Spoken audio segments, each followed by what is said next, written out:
you this afternoon. Oh, so yeah, let me set everything up. I think we're good here. Yeah. I will give you a moment to appreciate this fantastic poster. Fly Me to the Moon and Let Me Play on the Stars, which is such a tune. It's one of my favorite songs ever. Hi Viridis, hi Aina. Aina indeed is correct. Samash 1, Laura 0. Yeah, I mean, I think I've been losing that fight since the beginning of time. Since the beginning of time. That is such a dramatic thing to say, but for some reason I think it's quite enjoyable. I am not alone in this running away from the sun. I have Peter with me. Peter, I'm gonna introduce you to Peter. This is Peter the Second, which is my spider plant.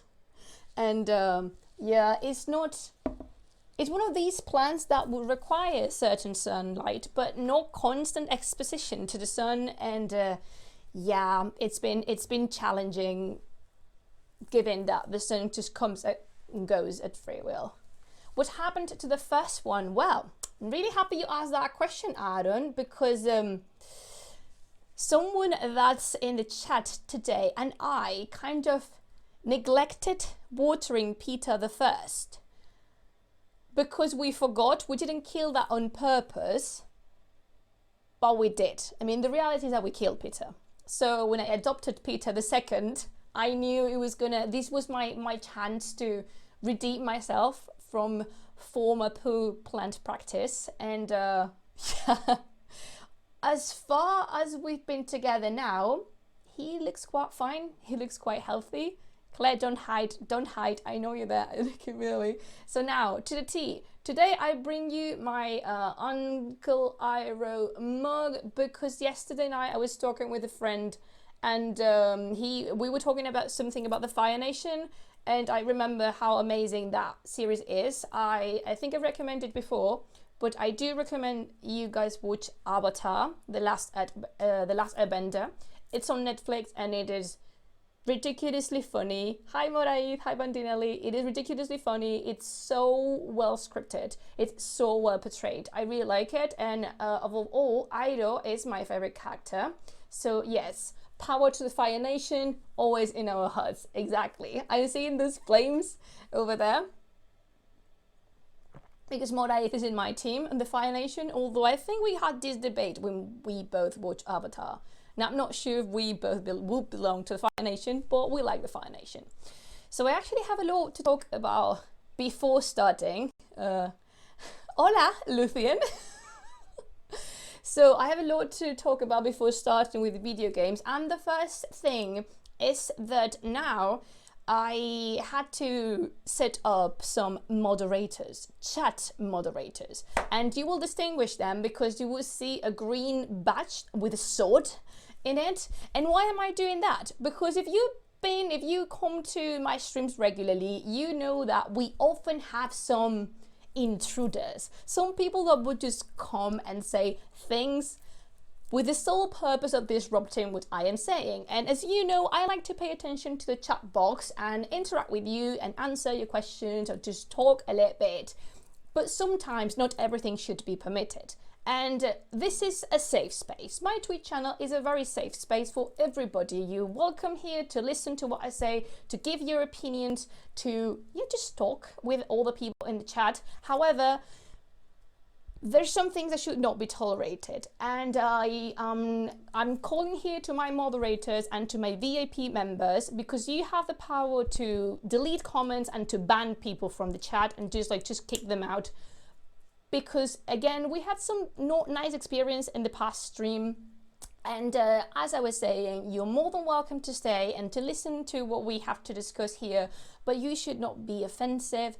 You should not be disrespectful. Not to me, not to anybody that's in the chat. So that's the reason I had to activate the moderators and the VIP option for them to help me a little bit. If you guys perceive something that's been saying in the chat that is nasty to any of you or to me, or is just not respectable, please go ahead and, like we did the past time, like last time this happened, my VIP members just kicked out that person, and everything went back to normality, and we continued discussing on video games. So yeah, just I am so excited because every time I am streaming, I have like a special hello Enkmark.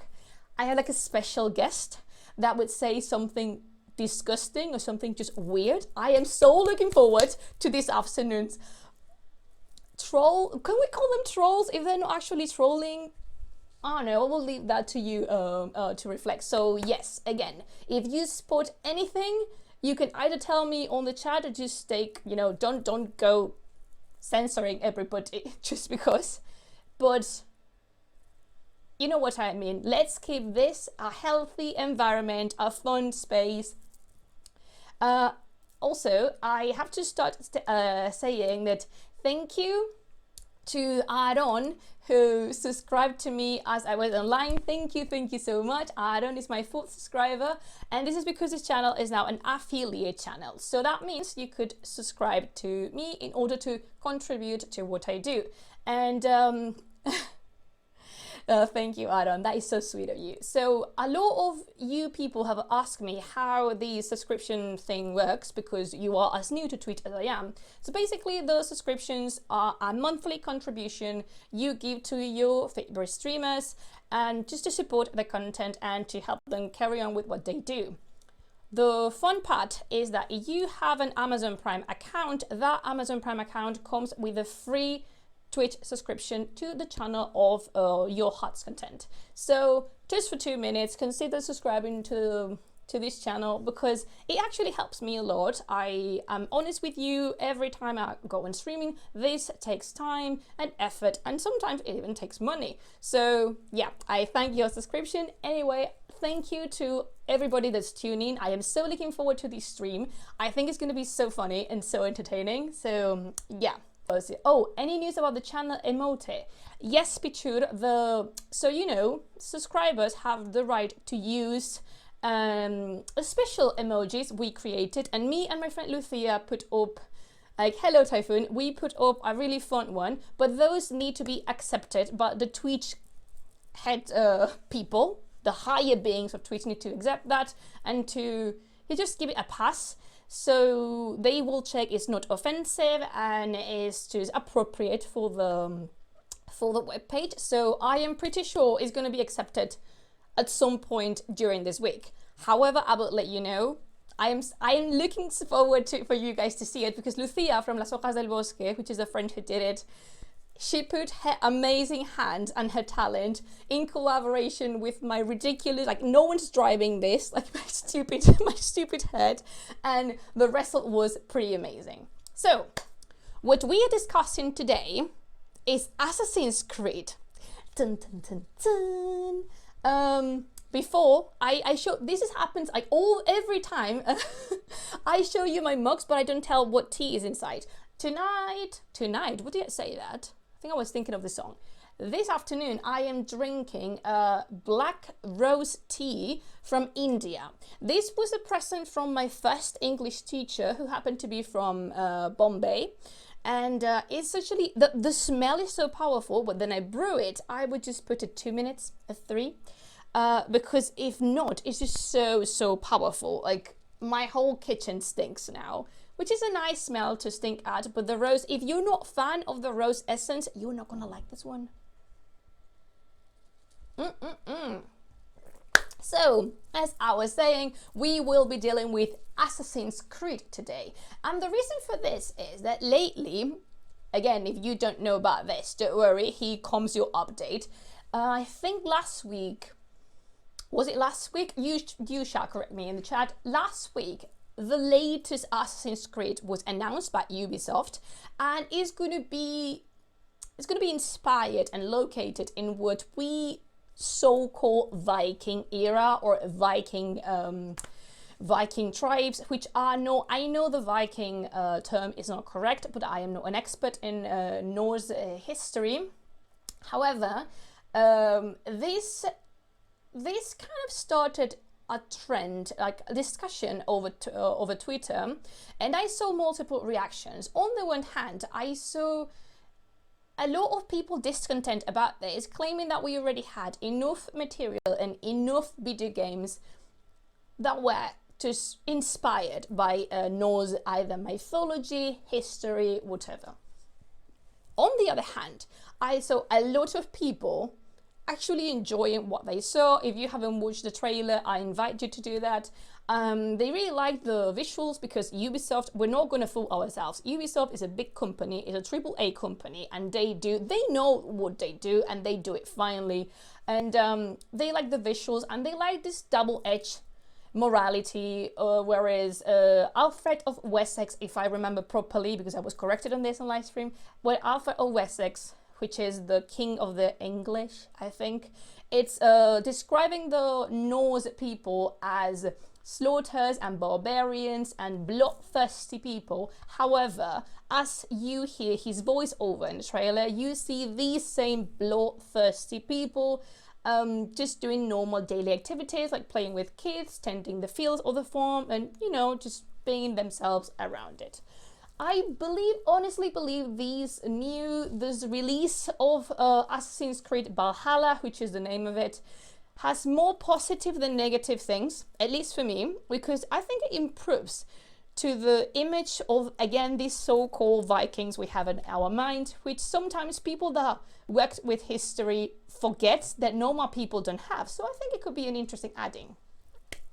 Nevertheless, I was discussing after with a friend, and we were talking about how cool would it be to see all the ideas for all the Assassin's Creed, and I said that I would have a ton of it just based on the history of Persia. And then he said, why don't you do that for a live stream? Thank you, David. Again, I don't know if you're there, but yeah, so this is what we have today. We're going to discuss 5 amazing ideas for a future unimagined Assassin's Creed located and based on the history of Persia. I don't like the term Persia that much. I prefer Iran, but sometimes if you say Iran, people tend to be a little bit like startled, unnerved. So we will stick with Persia. Don't worry. I know the day will come where we could say Iran without people getting disturbed one day. So yes, as I was saying, I gathered 5 possibilities. And there's some common things for all of them. The first is that I located all of them in I gave them a time frame, so I can explain to you more or less what will be the spectrum we will be dealing with. Other thing that they have is a goal. I didn't develop the full story. I didn't construct the actual plot of a game because, hey, Ubisoft, if you're watching this, I'm gonna just call me, send me a message. I have Twitter, we can communicate. We can construct an amazing Assassin's Creed. I'm giving you 5 possibilities here. I didn't develop the plot, but of course, you need a goal, you need an aim. Like, what do you have to do to win the game, to just finish it? I get that, and I'm gonna tell you, I'm gonna give you a heads up, this is solely based on my personal taste. I selected these 5 bits from the history of Persia based on my preference. That's it. There's nothing more to it. I just enjoy a lot of the history of Persia. This is what I work with, and I selected everything myself, and there's no other, just because I wanted to. As I said on the last live stream, sorry, this is tricky.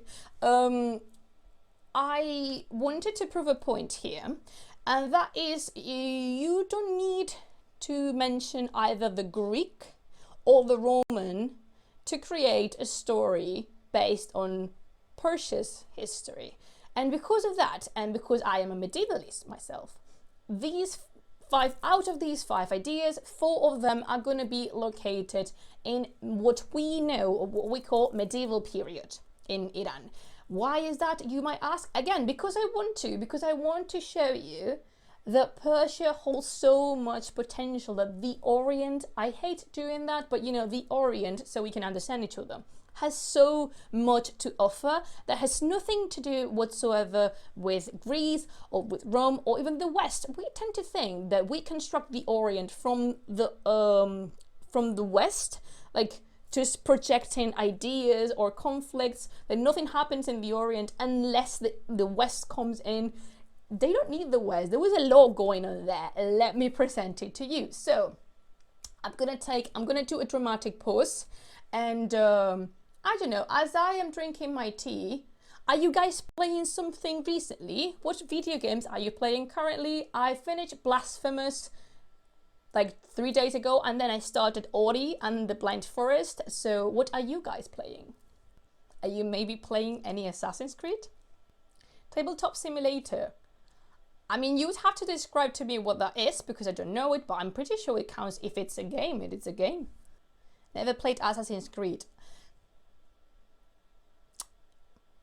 You should. R2D2, oh, Minecraft. Shogun Total War, cannot help here. Seems like we live in a random world, so I think I have enough with life at the moment. Each to their own. So, oh my god, this is so exciting for me. I'm so happy to bring you 5 ideas for Assassin's Creed based on the history of Persia.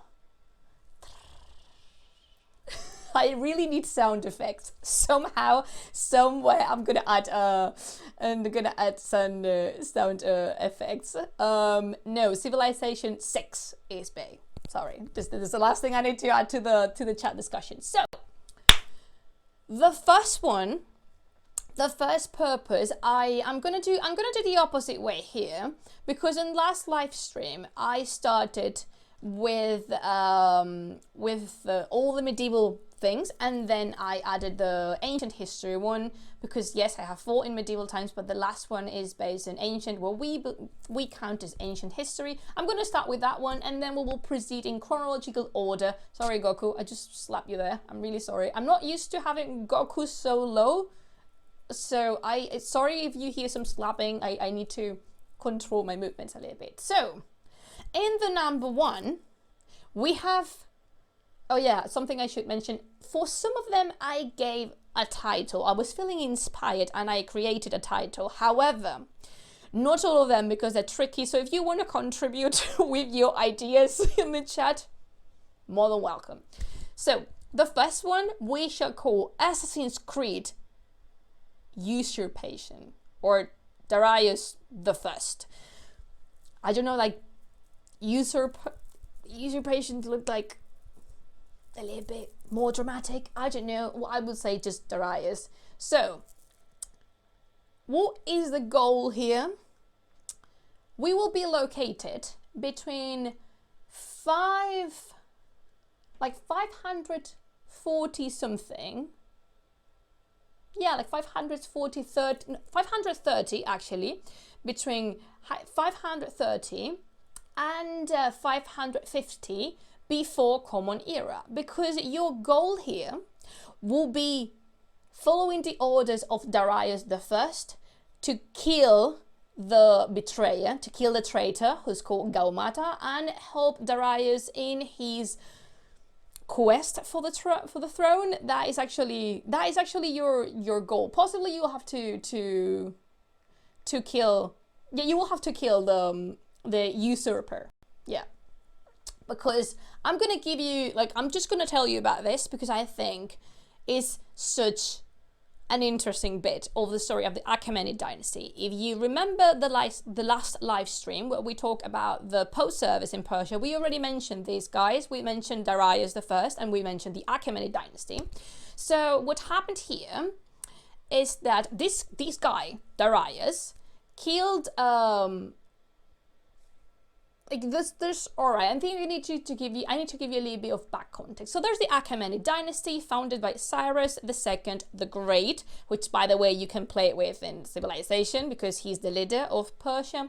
So after Cyrus, he put on the throne his son Cambyses II, and we don't know exactly how, but Cambyses got really crazy. Something got into him and he's supposed to have killed his brother Bardia and then killed himself or just disappeared.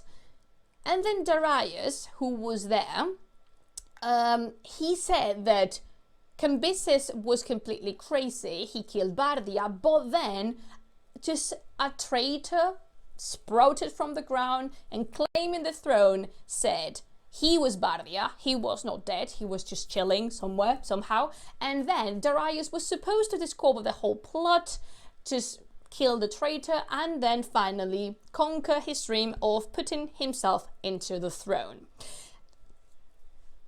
Like, he fabricated the whole story. We have no idea of what happened truly. We have no idea what happened of Cambyses II nor Bardia. But this is like, right, you know, if you know me a little, you know that Cyrus is my biggest crush. Cyrus is my favorite, Cyrus for the win. But Darius, though, he just appeared from nowhere. He constructed this amazingly well-knitted plot. Killed, like, the people that was in the way, he just killed, and then he sat his nice bump on the throne of the Persian Empire and wrote history as he pleased. He's a genius, let me tell you. Like, Dada for the win. So actually, who is this Dada? Who is this Darius? Where does he come from? The thing is, he was already in a very high position in society because he was the son of Hystaspes, which was a satrap in Persia, which a satrap is a provincial governor. And I'm going to show you, I have here prepared one of the biggest and most impressive monuments in Persian ancient art, which is the inscription of Behistun. There you have it. So, yeah, there you have it. So this guy over here, the biggest one, like the very big tough guy, this one is Darius. And if you look closely, he's just putting his foot on top of someone that's laying on the ground, like just his face is smudged against the soil. That one is supposed to be the usurper, Gaumata, which is just, this is such a big act of publicity. You have no idea how big this sculpt, like this inscription is. It's amazing. Like the size of it is impressive, and it's written in 3 languages: in Middle Persian, Elamite, and I think it's Akkadian. But I am citing my memory, so I don't remember. But the aim of this was the whole Persia to know how the story had developed. Like, he discovering the traitor's plot, finding the traitor, and revealing his true identity and killing it, and therefore saving the whole Persian Empire. Thank you, Darius. You've got talent. Thank you so much for coming, Darius. You just did it. Yeah, big brain, exactly. So you have no idea of how difficult this time to study is, because a very fun thing is that we preserve not just the Persian chronicles, but the Greek chronicles. So you can actually see how all of them are contradictory. No one actually knows the hell happened there. The mess was big. However, it's very fun because some of the Greek historians claim that Darius was not that clever, and that some of the members of his council wanted to establish a Greek democracy, but Darius didn't allow them. Like, for sure, dear, definitely for sure. So yeah, so in this game you will be like, can you just portray how amazingly cool this would be? You will be following the orders of Darius in order to find Gaumata and kill him, and then just discover the whole plot and help allocating Darius in the throne of Persia. How cool is that? There's so many factors here to play with, as in what happened with Cambyses II, what happened with Bardia. Is Gaumata a real traitor? Is it not? Are they just following orders? You could help to question, you know, the character self-reflection and question actually his motives, and just doubting themselves about, are they following the right path? Are they doing what I'm supposed to, or just are just blindly obeying the orders of a psychopath that's constructing history? I am seeing so much here to work with, and we have this much material. Like, we have the reliefs of Persepolis to check on costume, of like how structures were built. We have chronicles, we have amazing historians working on that. This is a win-win situation. Like, this will be such and nice. This would be such a nice Assassin's Creed. There's so much to play with here. What do you think? Like, I see it here, and I am gonna take a moment just to do a brief mention to is it the latest Assassin's Creed Odyssey? Is it the latest release? But basically, this is the Assassin's Creed that is inspired or just based on Greek mythology and Greek history. And apparently, there's an expansion DLC that deals with History of Persia. And I just wanted to mention for a moment they do something ridiculously horrible, which is twisting history to try to convince the spectator and the player the Greeks were the good guys and the Persians were the bad guys. With historical reality is that there's never been such a thing as bad and good guys, because yeah, if you haven't played Assassin's Creed Odyssey and you're intending to, beware, spoiler is coming, a very big spoiler. So I'm just gonna take a sip of my tea and give you like 2 minutes to just walk out the stream if you don't want to eat spoiler for dinner. Greek democracy, Otanes and company. Exactly, it's supposed to be Otanes, the one who wanted to establish a Greek democracy. Greek historians, what were you smoking? What were you actually smoking? Okay, so let's carry on with it.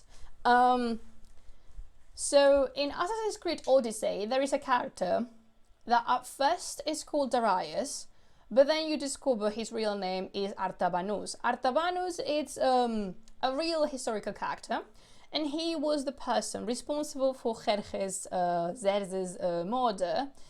And in the game, we see a Xerxes that is not pleasing to the eye. The looks of it.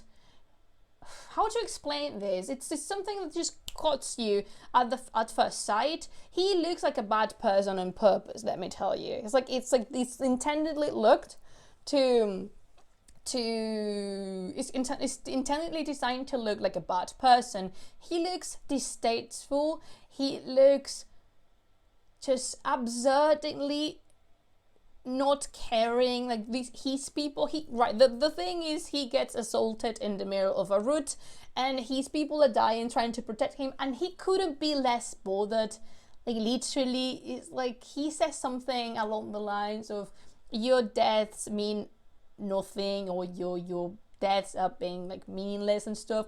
And he claims to be a member of the Order, which, if you played Assassin's Creed, those are the bad guys, because yes. And then it is very sad to see that the game is trying to prove a point that the true heroes of the story were the Greeks, and the only Persian that was considered a hero was Artabanus, because he rebelled against Xerxes and murdered him. But after Artabanus, again, something hits Artabanus in the head, and he wants to murder Xerxes' successor, Artaxerxes. And when he is stopped by his friend, the only response he has is that the Order has brainwashed his friend, and he's the only one who's truly fighting for Persia, blah, blah, blah.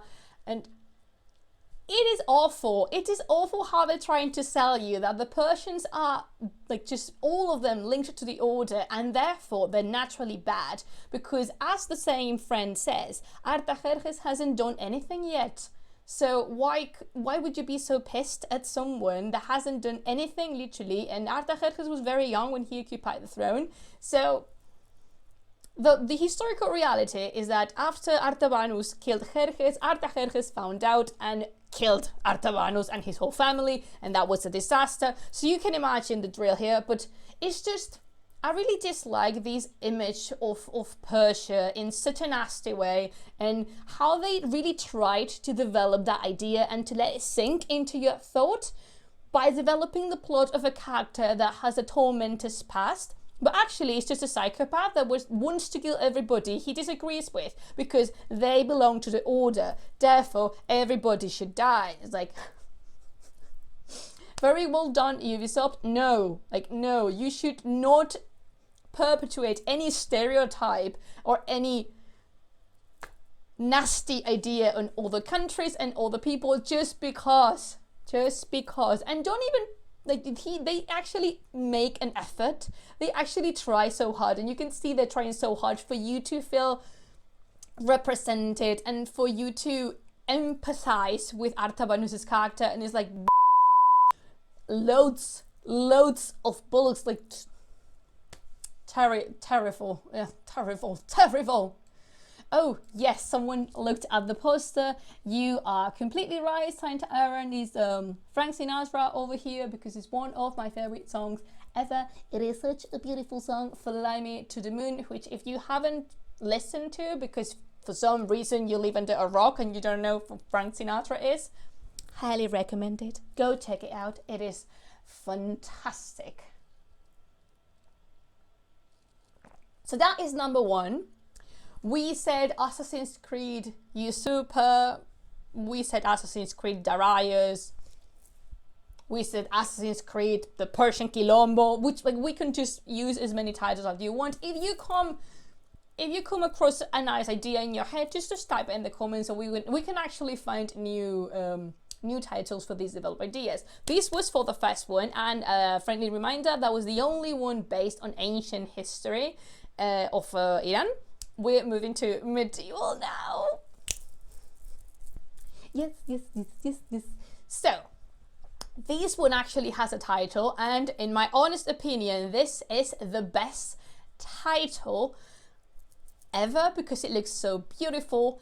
In number two, we could be talking with Ubisoft about creating Assassin's Creed Book of Kings.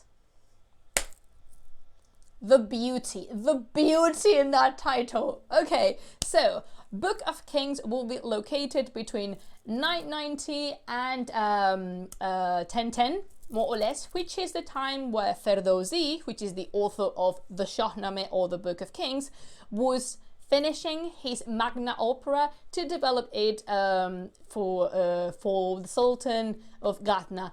No, Saint Aaron, I don't work for Ubisoft. We're just discussing here a few ideas for Assassin's Creed based on the history of Persia.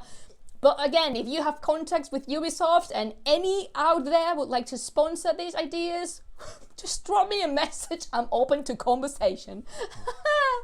So, what is the goal here? What do you have to do to win this imagined Assassin's Creed Book of Kings? You will have to protect Ferdowsi, which is writing, as I said, he is finishing writing the Shahnameh or the Book of Kings. But I hear a noise from the chat box. Laura, what is it, the Book of Kings? How is it that important? What should I be moved about this Book of Kings? Well, I am very glad you asked. Just let me tell you, I'm going to show you one of my favorite pages. This one belongs to the Shahnameh of Shah Tahmasp, which is a masterpiece from the 16th century. But yes, I'm so excited. Like these Book of Kings plot offers so many possibilities. So many. All right, focus. So, what is the Shahnameh? The Shahnameh, it's the longest poem ever written by a single hand. It is 60,000 verses long, like 60,000 verses long, and yeah, is the longest account, like poetical account ever written by a single hand. There's longer poems, but they were written by multiple authors, but this one is the longest one we have from a single hand. And what the Shahnameh or Book of Kings deals with is the mythical, legendary, historical history of Persia.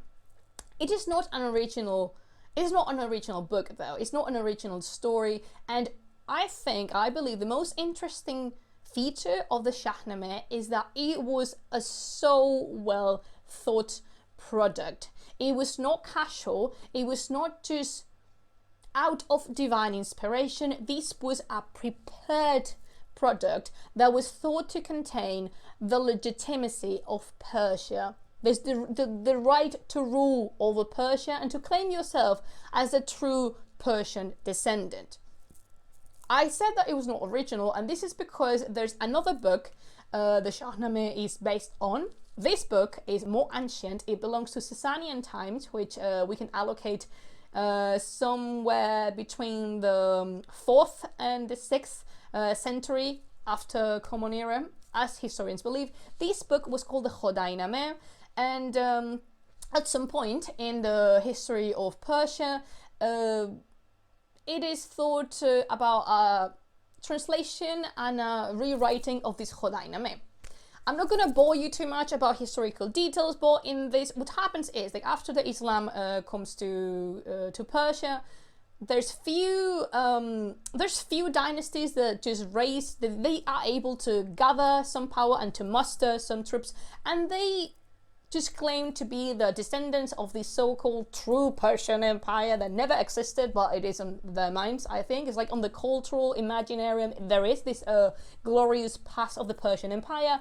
And among them, there is the Samanids, which are, at this moment, the most powerful ones.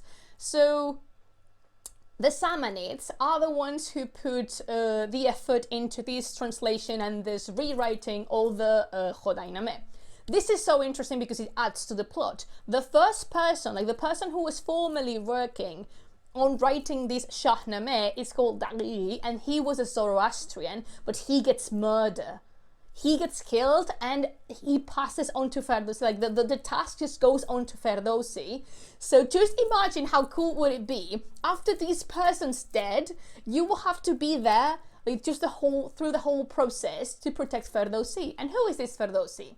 He was a member of Persian, we wouldn't say royalty, some kind of nobility. He was a high position in society, and he started apparently at 977. He started working in this process. Apparently, he started working for the Samanids, but the plot thickens.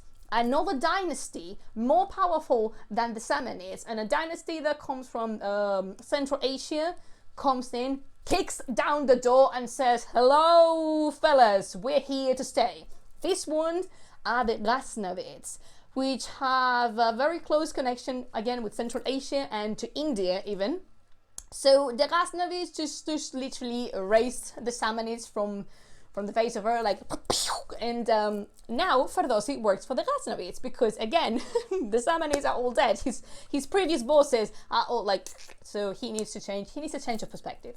And they didn't last that long, like, historically, the Ghaznavids. They lasted between 977 and 1188, which compared to all the dynasties is very short, but God, it was intense. So in this story, because we will be talking about this legendary, semi-legendary history of Persia, there's so much potential for it. Because, you know, Assassin's Creed has no problem with including supernatural beings and magical things. So just imagine how cool would it be for you as a character to find, again, all the characters from Persian mythology, such as Rostam, the Deves, like Dibesapit, which is a white demon, the black demon, witches, spirits, fairies, or even Simurgh. How cool is this? Oh, es que me encanta. How cool would it be to have an Assassin's Creed where you can encounter Simurgh and Zal, the albino place? Like, oh, I can't even, you know what, I can't even, it will be such a cool thing to witness. Like, such a cool thing, the mixture between the actual history and the legends, all the possibilities with the characters, all the from the Shahnameh, from all the epics. You will actually be able to discuss the major thing at the time, which was what is Persian, what is Arabic, you know, the positions of the Persian, like the identity of a Persian culture before an identity of the Arabic culture, the intertwining of the language, the music. We have so many miniatures for this. We have buildings, we have chronicles, so this will be an amazing thing to contemplate. I am so excited, but because the sole thought of an Assassin's Creed on the Book of Kings, Even like I'm gonna be merciful here. If you want, I won't complain if we will find Rostam across, because I dislike Rostam. Like, you don't have an idea, but if he features on a video game or Assassin's Creed, I am down. I shut up and take my money. Ubisoft, where are you? Where are you? I'm literally waiting for you here. Call me. Let's talk business. I have ideas I want to use. Like, oh god, so cool. So cool. I can't even. Like, I need a moment. I need a tea pause. You know what? Because I did this live stream before and I did it in Spanish, I thought, maybe I won't get that excited anymore because it's not a novelty. You know what I mean? I wouldn't be this driven or this carried away. But yet, here I am, because the more I think of it, the best it looks, like the better it looks in my head. Typhoon. Oh yes, Typhoon and Nuka says so down to it. I am down too. Typhoon says someone please finance this project. Yes, someone out there. Just call Ubisoft. Do you know, you that are watching this video right now, do you work for Ubisoft? Do you know someone that works for Ubisoft? Call me. Call me. Yes, change.org. Right. Are you taking notes? Are you paying attention to what I'm saying here? Because at the end of the live stream is going to be a poll, and I really want to know which of the 5 imagined Iranian Assassin's Creed would you prefer. And yeah, maybe we could create a petition in change.org for someone to finance my craziness, my activity. Yeah, like, oh. Right, so far we have Assassin's Creed Darius the First and Assassin's Creed Book of Kings. Let's go.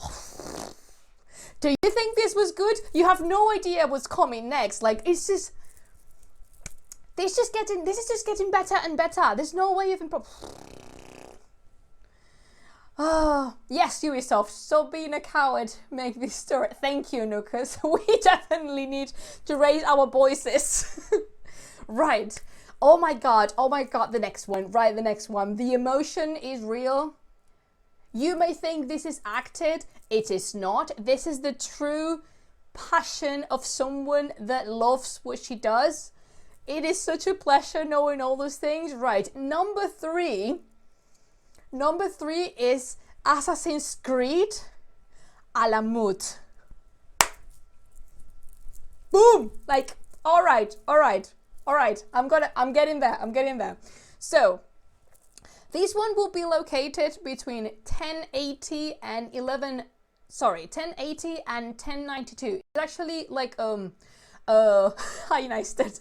Yes, I am indeed super excited. It's just like, this one's so cool. All of them are so cool. I'm gonna cry. I'm gonna cry of emotion here. So, as I was saying, Assassin's Creed Alamût would be located between the years 1080 and 1092. And your objective, your main goal, the target for you would be assassinating Nizam al-Mulk, which is actually a historical character that got indeed murdered. Let me tell you about the most amazing story ever told about Persian history. Alright, before we start, this is not something created. Everything I'm talking about here is based on my research and on actual historical events. This is not fabricated. I didn't create this. I'm not adding to it. What I'm going to tell you actually happened, and it looks so much film-like. This is Hollywood material. Netflix, I'm demanding here a series on these guys, because here we would be talking about the real assassins, the origin of it. Actually, I think the most accurate name for it will be Assassin's Creed Origins, but happens that Assassin's Creed Origins is already a thing. But no, it wouldn't be located in Egypt. These has to be located in Persia, in the mountains of Persia, because we need to talk here about a novel. If you played Assassin's Creed, if you actually if you actually deal with the first game, if you're familiar with the first game, you know in that game the origin of the sect of the assassins is presented, and it is modified. It is a modified version of a novel written by Vladimir Bartol. It's called Alamût. And because why am I saying that it's modified? Because the plot is not exactly how it's described on Assassin's Creed, the first one. I don't know if it has a subtitle. I think it's just Assassin's Creed. So this novel constructs the plot around one translation. Omar Khayyam was a very famous Persian poet, and from one of his rubayat, which his poetical accounts, Edward Fitzgerald, which was a translator, created a translation where he established a friendship between three people. The first one was Omar Khayyam indeed. The second one was Nizam al-Mulk, which would be the target of this game. And the third one was Hassan es-Sabbah, which is the founder of the assassins. However, this translation has proven to be wrong.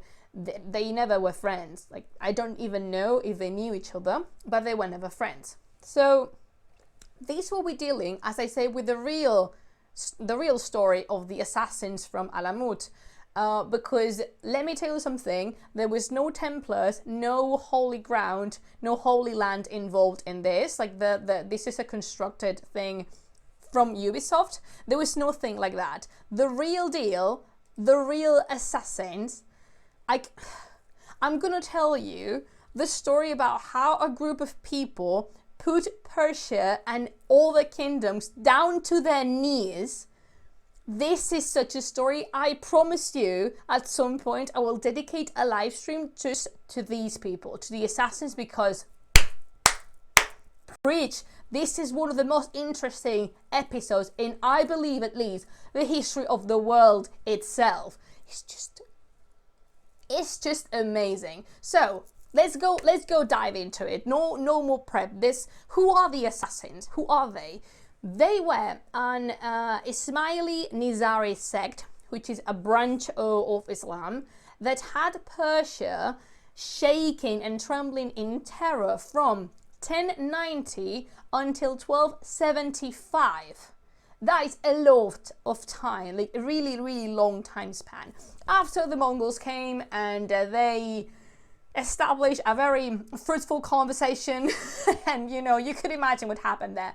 But these guys, these Nizari Ismaili sect was founded by Hassan es-Sabbah, which actually, it is a character in Assassin's Creed, in the original Assassin's Creed, but we're gonna obviate that because they destroy entirely the character, at least from my point of view. It's not a nice character.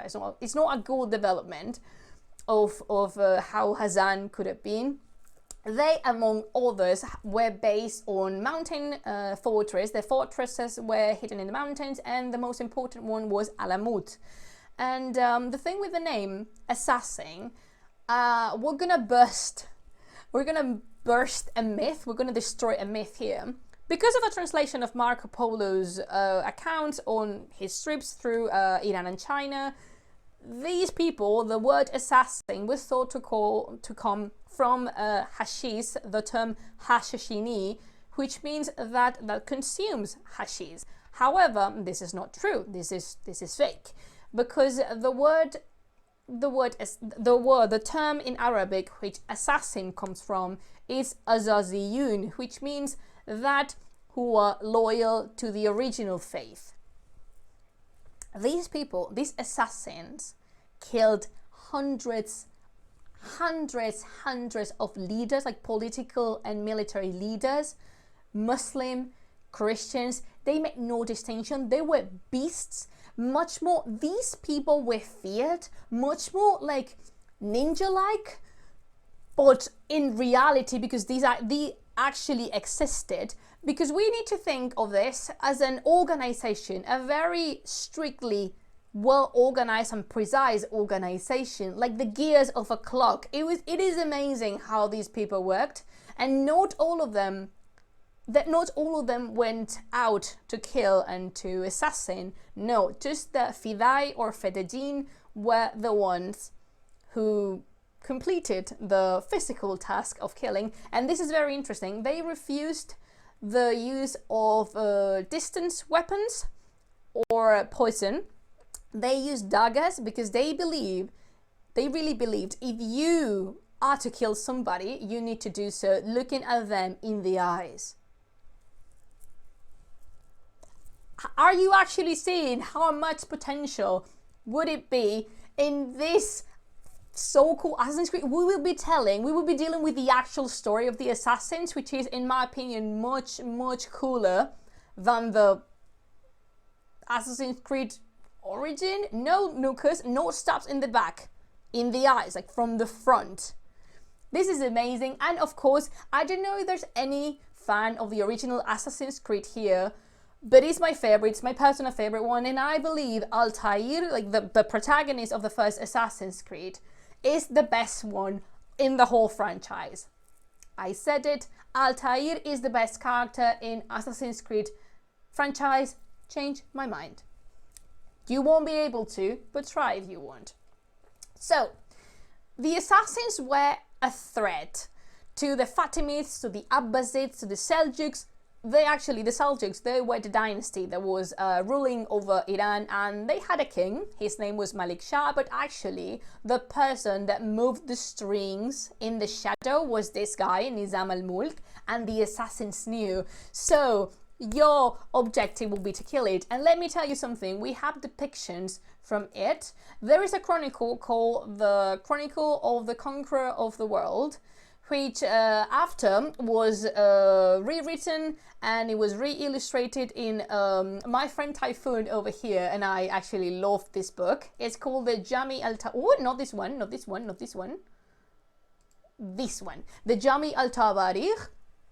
This, what you see here, is a depiction many years after from the assassination of Nizam al-Mulk. We're talking about just the impact these people had.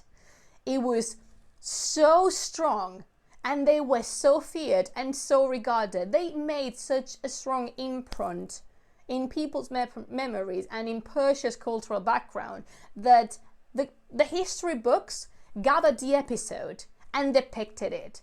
This is like hundreds of years after. This is depicted like at least 100 years after the assassins disappeared, like the assassination took place. I believe it's almost 130 years after Nizam al-Mulk was killed. And you can see here, you can actually see these were thought to be an episode worth of being represented in history books. Again, this is a history book, and you can see this guy over here, that one with the turban is the assassin, and he's stabbing Nizam al-Mulk in the front, which is like leaning, like reclining back with the turban. Yes, Hazan sends his regards.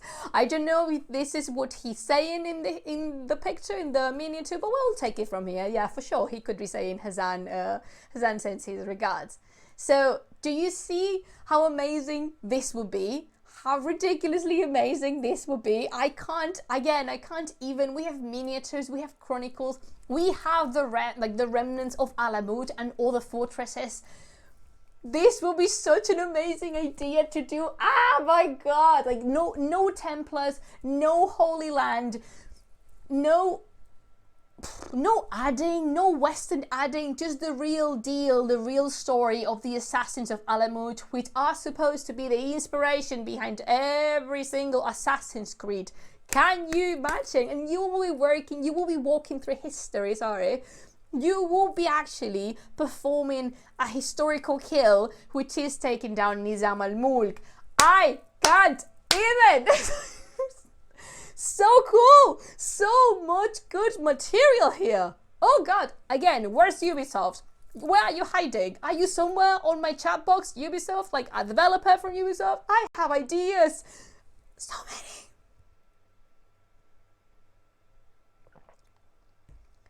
Did they fear the first assassin? We don't know who the first assassin was, because apparently there was a few of Fidai, and they actually managed to kill a few Templar Western knights. I have them noted down here. They killed the king Conrad de Montferrat in 1192 and Philip of Montforte in 1270. I am not big on this Crusades history, but I am pretty sure like someone will be familiarized with them. They were killed by these assassins. There's so many things to be dealt with in this Assassin's Creed Alamût. So cool. Do you see? Do you follow my point? How many stories to tell? Like, oh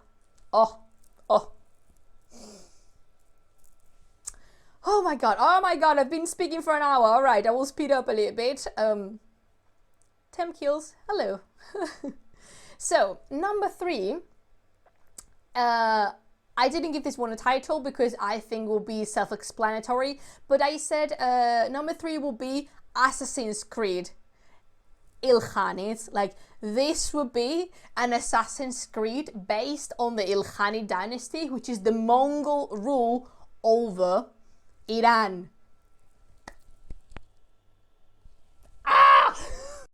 The Mongols. Dude, I can't, oh my god, like I said number 3, sorry, number 4. Number 4 will be Assassin's Creed Ilkhanids. Where to start? There's nowhere to start. So, the goal here, the aim of the game will be defeating the Abbasid Caliphate of Baghdad and finally conquering the city of Baghdad. I know, right? Typhoon, I know, right? So, I need to explain the deal here. I need to do a little bit of background history. Let's go back to Mongolia after the death of Genghis Khan. After Genghis Khan passed away, Möngke Khan was the next leader, the next Khan of Khans, and he sent his little brother, whose name was Hulagu, to conquer Iran and the lands of the Muslim territories. Before that, Genghis Khan had already incorporated Khorasmia to his realms because the Khorasmid king did something not advisable, which was killing a messenger and then just cutting. Right. So if you were with me on the last week's live stream, do you remember we were talking about the post service and how the lives of the messengers were sacred and were protected to the eyes of everybody? So this guy not only just killed a messenger, but he shaved and cut the ponytail of the Mongol warriors who accompanied him. And this is important because the hair has such a powerful impact in Mongolian cultures. Like the Mongolian tribes, the cultural value of the hair is very impressive. So you could imagine that Genghis Khan was pissed and he just ravaged through Khorasmia, and ta-da! Khorasmia was incorporated to the lands of the Great Khan. And of course, after that, we have a lot of other Khans, like tiny Khans spread throughout what we now believe to be like the Persianate territory. That means lands under Persian influence. There was Ogodei, which is another Mongol leader in Herat. And then after, as I was saying, Ulegu comes here and he had an objective. Like, he wanted to conquer the Abbasid Caliphate of Baghdad, and he wanted, like, he was already on it. Like, since he was already on it, he eradicated the assassins we were talking about before, because that's right. I need to tell you that by 1275, the assassins of Alamût were already. They were weakened and almost on the brink of extinction. So Utlegu just appeared on Alamût's front door, knocked 3 times and said, "Hey, out!" And the assassins were like, "All right, fine, sorry for disturbing you, bye." More or less. I'm pretty sure that is not exactly how it happened, but you can imagine, no? Like, you know the deal here. You know the deal. So, obviously, like obviously, if it was not clear enough already, this Assassin's Creed will be located, you will be on the Mongol side. And just imagine how cool that would be. Like, just the character could actually ride a horse and practice the Parthian shot, like the back, do some horseback archery, do the thumb grip, do like just imagine it. And we have so many important people in the musical panorama right now. We have the Who, and we have another like big people that we could just put the soundtrack on with these, you know, throat Mongol singing. Shut up and take my money. Are you just portraying this on your mind? How cool would it be? We have a lot of studies on garment. There's people that do reenactment right now about how Mongolian tribes used to live, how the cool, like the codes of the Mongols in Iran would be. We have so much material to work with, and still, horseback archery, it is a sport. If you like, I practiced some horseback archery when I was in Iran. I said this in all the live streams. This is so promising. You have no idea how promising this is. Like, just let's go to a little bit of history, because as I was saying, the siege of Baghdad was a real historical account. These actually happened. So what happened here, this is a depiction from the, I think it's 13th century, I'm not sure. I will, like, again, I don't know yet how to identify images here. But I do later on, like when I edit these videos, I add every caption. I caption all my images because, again, please, if you are a historian, I don't care. Just identify your images. Thank you so much. Thank you for coming. And let's talk a little bit about the siege of Baghdad. It started on January 29th and it ended on February the 10th, which is relatively short for what it could have been.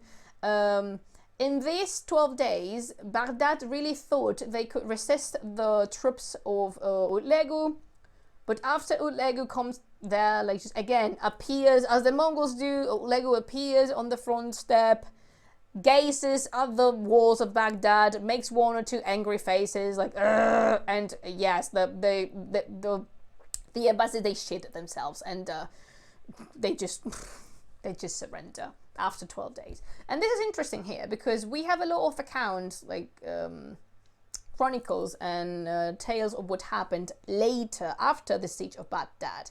But we remain skeptical because there's a powerful image on the Mongol Empire, on the Mongol troops, this imagery of carnage, slaughtery, faceless warriors, but very cruel, almost unnecessarily cruel. And if you read the chronicles from the Arabic side and the Persian side, you actually see how they emphasize the city was burning for days because of the buildings that were, again, crumbling to the ground, and also the libraries. There's a verse that says the water turned black and red because of the blood spill due to the slaughtery, and then the ink from all the books that were cremated and destroyed. However, as I was saying, historians, we don't believe it was exactly like that. Of course, there was some kind of destruction because Baghdad was a symbolical place. It was a very significant conquest. And yeah, sure, if you conquer a city,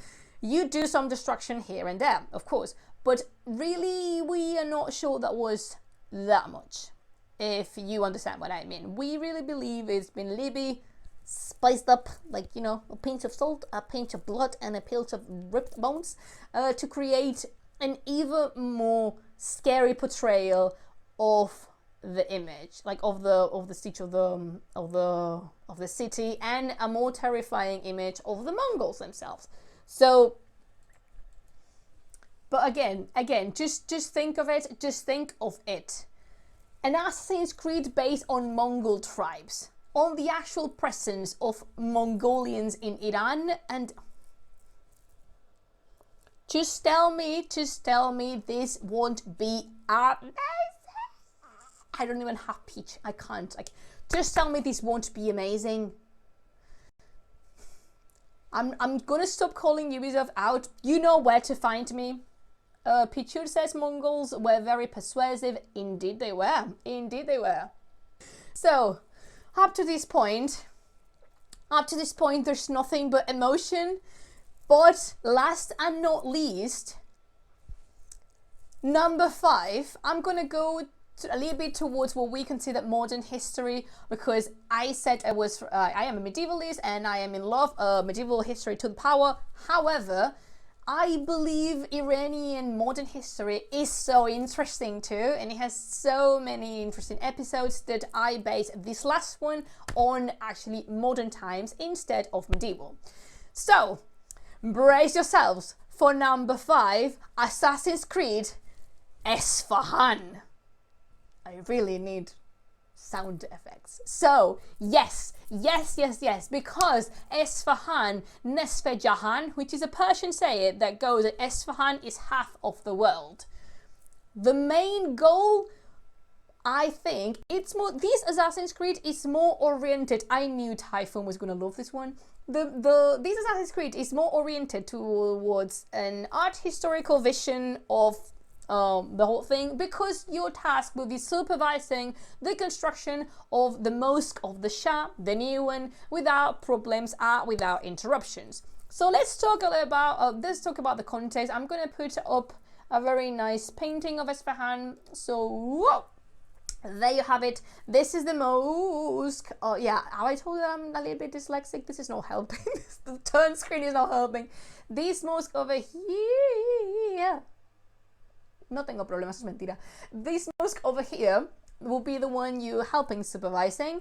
And yeah, let me tell you, this will be such a beautiful Assassin's Creed to witness. Because, I mean, I've been there and it's just like, all of the buildings from this time period will look so impressive rendered on a video game. And we have them there, but I'm going ahead of myself. Let's just talk about the context first, like what are we dealing with here? So the main context we need to talk about here are the Ottoman Safavid wars, which actually are a lot. Like there's a lot of them, and the Safavids, the Iranians, tend to lose consistently and repeatedly. Like they get beaten up often. Let's just leave it like that. But we will be focusing only in 2. I located the game between 1578, 1590, which is the first Ottoman Safavid. It's the first one I selected, the Ottoman Safavid War, and then 1603 and 1618. Why this? Because they coincide with the reign of Shah Abbas, which is the Safavid king that impulses Esfahan's reformation. Esfahan looked very differently until Shah Abbas rose to power, and he started a consistent and very well invested campaign reconstructing the city and creating amazing buildings like the Square of Naksha Jahan, which, let me tell you, up to that point in history, we're talking about the very early 17th century, there was not a square as big as this one in the whole world. Like Europe didn't have the big developed cities yet. Paris, Madrid, Vienna, London, they were not a thing yet. So this was something impressive to witness.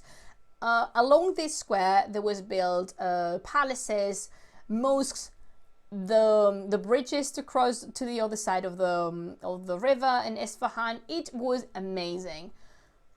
The reason for them to rebuild and reconstruct Esfahan was because they intended to move the capital there, because they were in Qazvin before, but after receiving so much and got beaten up by the Turks, like the Ottomans, so much, they thought, you know what, let's just take some distance. We need space. We should see other people.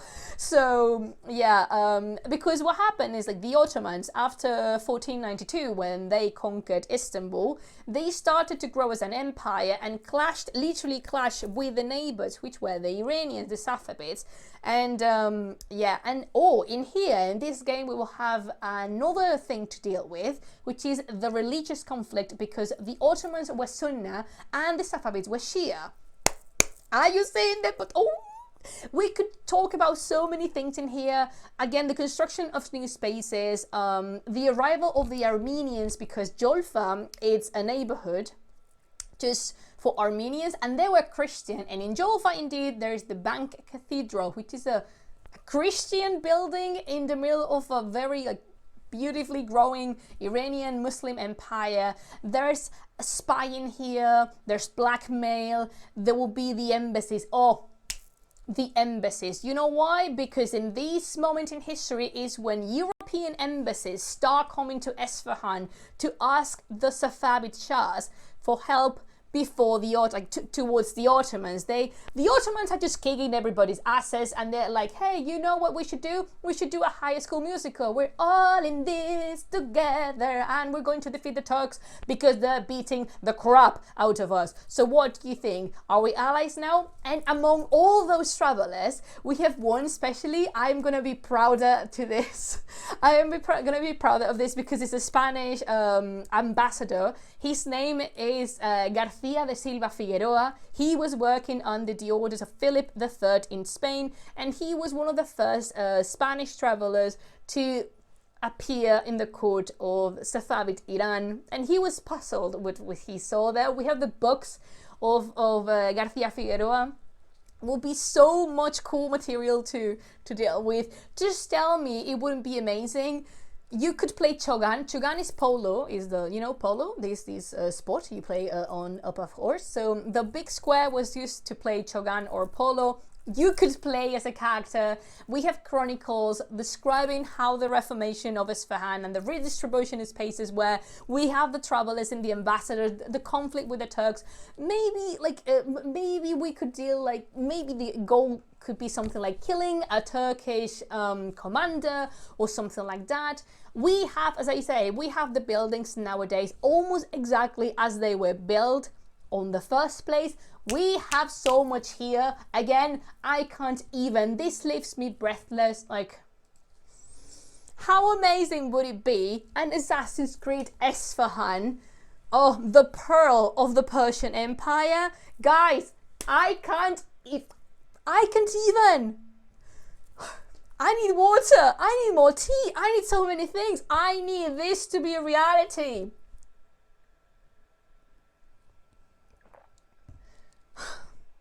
So much. Right.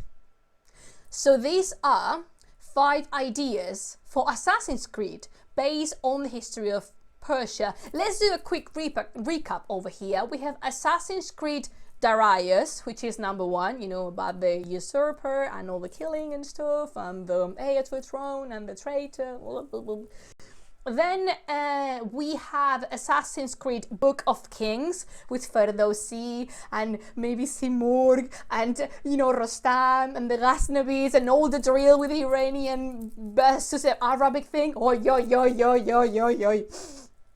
Number 3, we have Assassin's Creed Alamût with the real story of the assassins and the assassination of Nizam al-Mulk. Number 4, we have Assassin's Creed Ilkhanids with the Mongols, the powerful Mongols. I don't know if you're fans of a Mongol metal band called The Who. Please go check them out.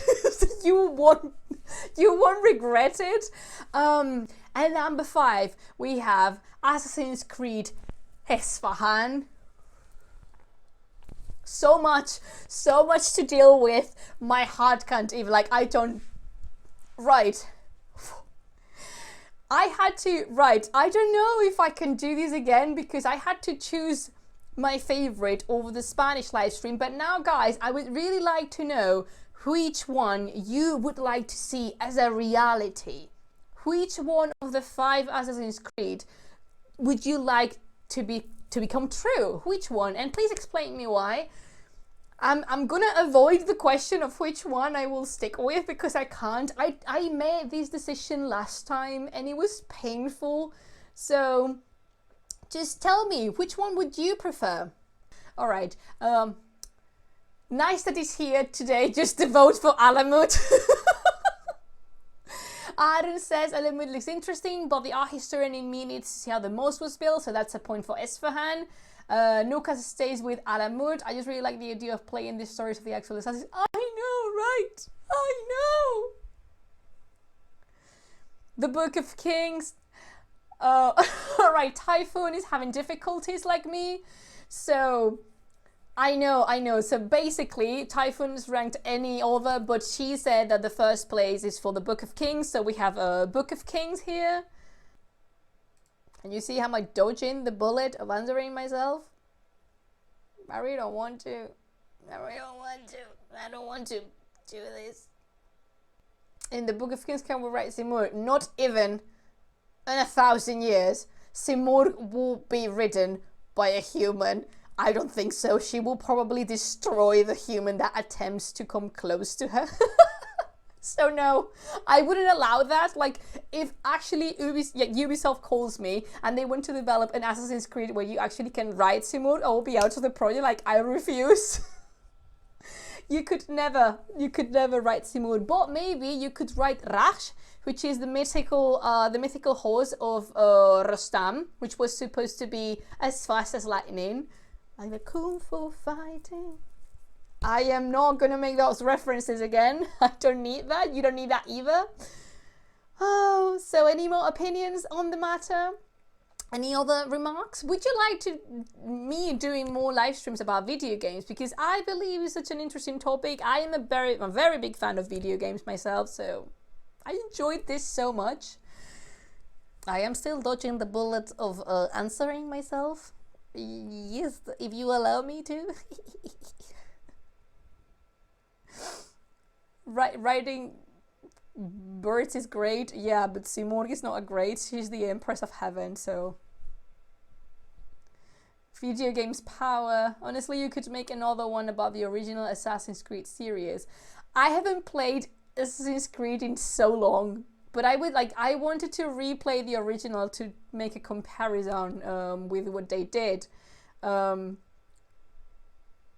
Yeah, I will think of that. I will give it a thought because I can't play it right now, but I will give it a thought. Oh, so right. I need to answer, right? I need to say which one. Okay, so the thing is, in latest live stream, I said that I would stick with Assassin's Creed Alamût, because Alamût from Vladimir Bartol was the first novel I read on Iran's history, and it is my favorite novel. I am willing to take all the criticism about it. You could speak about Prince of Persia. We don't want to open that gate.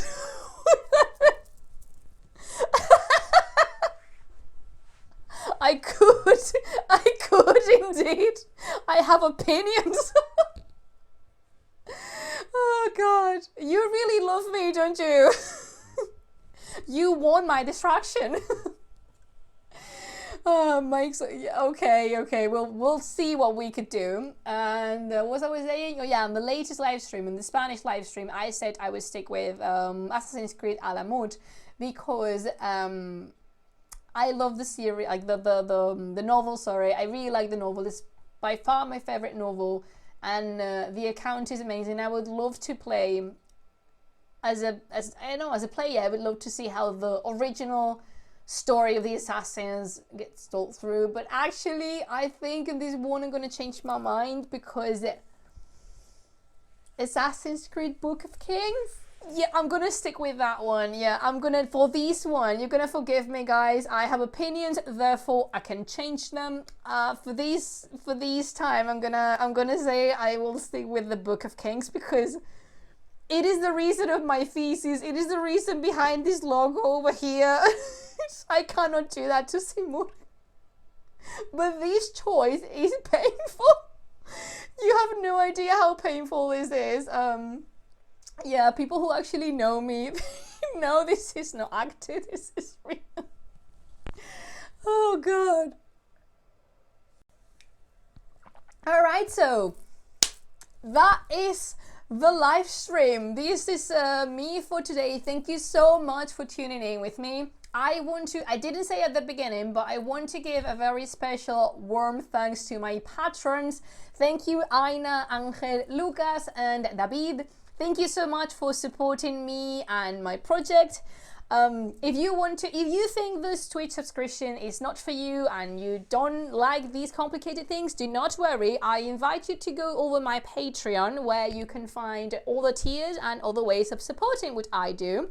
Thank you so much for the people. Thank you so much to the people. The excitement is real. Thank you so much to the people who subscribe to me.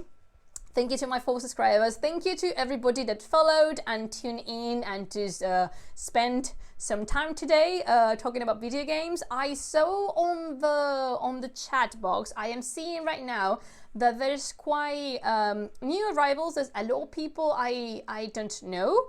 Hello, nice to meet you. My name is Laura and I am an art historian and a PhD student. Thank you so much for the cheers, Neisted! Woo! I am a PhD student in the University of St. Andrews, and I love Iranian art history, and I have this project, Las Plumas de Simurgh, where I work about Iran and Mesopotamia, so you are very welcome. Thank you so much, guys, for tuning in. If you guys want another live stream, remember, every Monday at 6 p.m. UK time are the English spoken live streams, and every Friday at 6 p.m. UK time are the Spanish live streams. Thank you so much again. As always, it's a pleasure. I hope you had as much fun as I did. And yeah, I will see you. If you have any idea of what you'd like to see, you can either drop me a message on Twitter or just leave a comment somewhere. As in my multiple social media, you can find Las Plumas de Simurgh somewhere. Guys, have an amazing start of the week. Always stay safe and stay entertained. Bye, guys. Bye.